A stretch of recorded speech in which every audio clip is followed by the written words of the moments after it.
இந்த கொஸ்டினை பாருங்கள். வைத்தியநாத ஐயர் கோயில் நுழைவு போராட்டம் 1939 கோயில் நுழைவு போராட்டம் நடத்தியவர். ஆதரவாக இருந்தவர் முத்துராமலிங்க தேவர் என்று அழைக்கப்படுவார். ருக்மிணி லட்சுமிபதி 1937 டெபுட்டி ஸ்பீக்கராக இருந்திருப்பார். மெட்ராஸ் அசம்பிளியுடைய டெபுட்டி ஸ்பீக்கராக இருந்திருப்பார். அதுக்கடுத்து முதல் பெண் அமைச்சராகவும் 46 இருந்ததாக தகவல் குறிப்பிடப்படுது. சரிங்களா? அதுக்கடுத்து பிரகாசம் என்ன கேட்டால் ஆந்திரா கேசரி என்று அழைக்கப்பட்டவர் தான். ஆந்திரா பிரிக்கப்பட்டவர், ஆந்திராவுடைய முதலமைச்சராக இருந்தவர் ஆந்திரா கேசரி என்று அழைக்கப்பட்டவர் டி பிரகாசம். இந்த மதுரை ஹார்வி தொழிற்சாலை வேலைநிறுத்தத்தில் ஈடுபட்டவர் யார் கேட்டால் 1908 முதலாக இதுதான் குறிப்பிடணும். 1908 என்ன கேட்டால் வரதராஜன் நாயுடு அப்படிங்கிறவர் தான் மதுரை ஹார்வி தொழிற்சாலைகளில் வேலைநிறுத்தத்தில் ஈடுபட்டவர். இந்த வைத்தியநாத ஐயரை பற்றி தகவல் இருக்குது, என்ன இருக்குன்னு பார்க்கலாம். ஸ்கூல் புக்கில் அப்படியே இருக்குது, என்ன இருக்குன்னு பார்ப்போம்.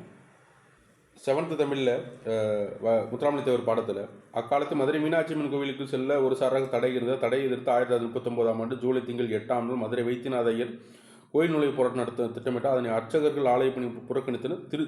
தேவர் திருச்சுழியிலிருந்து அர்ச்சகர்களை வரவழைத்து ஆலய நுழைவு போராட்டத்தை வெற்றி பெற செய்தார் அப்படின்னு சொல்லி டைரெக்டாக ஸ்கூல் புக்கில்